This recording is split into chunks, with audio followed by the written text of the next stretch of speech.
Two brothers walked through the gates of the most powerful empire on earth, unarmed, unprotected, and carrying nothing but the word of God. The streets of Egypt were lined with colossal stone statues of Pharaoh.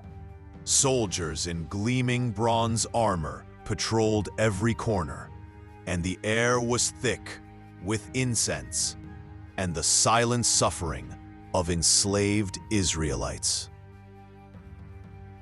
Musa and Harun walked through it all without flinching.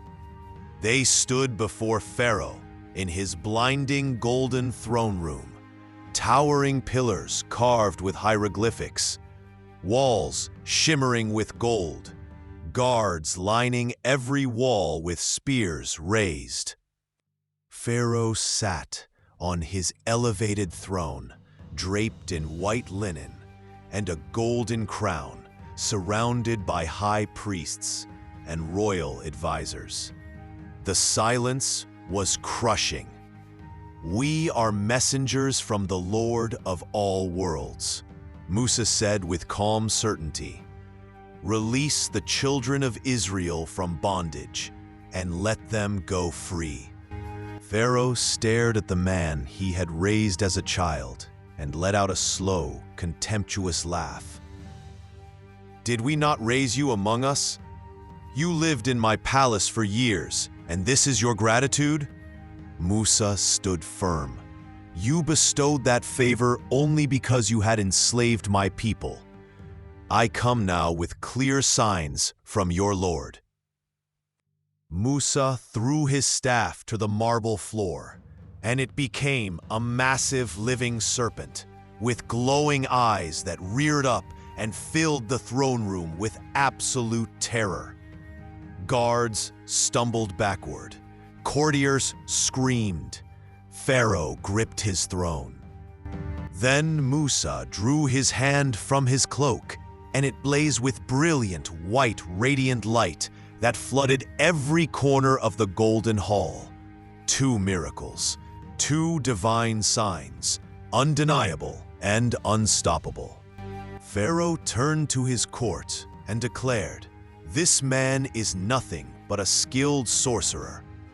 He summoned the greatest magicians from every corner of Egypt, promising them gold and status if they could defeat this shepherd from the desert.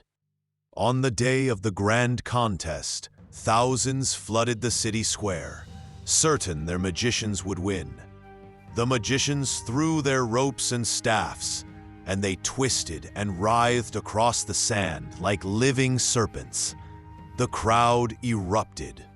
Then Musa threw his staff, and it swallowed every single one, completely and effortlessly. Total silence. The magicians stared at the ground, then fell to their knees with faces pressed to the earth. These were men who had mastered illusion their entire lives, and they recognized immediately that what they witnessed was neither trick nor magic. It was truth. "We believe in the Lord of Musa and Harun," they declared without hesitation. Pharaoh exploded. He threatened to cut off their hands and feet and crucify them on palm trees. But their faith could not be moved. And so God sent the plagues upon Egypt. The sacred Nile turned to thick, dark blood. Frogs poured from the river in millions, covering every home and every bed. Then came lice, locusts that blackened the sky, and a darkness so heavy it could be physically felt, pressing down on Egypt for days, while the homes of the Israelites glowed with perfect light. Each time Pharaoh called for Musa and begged him to lift the punishment, promising to free the Israelites. And each time, the moment the plague lifted, he hardened his heart and broke his promise without shame. His arrogance was bottomless. His cruelty had no end. But God's final and most devastating response was already being prepared.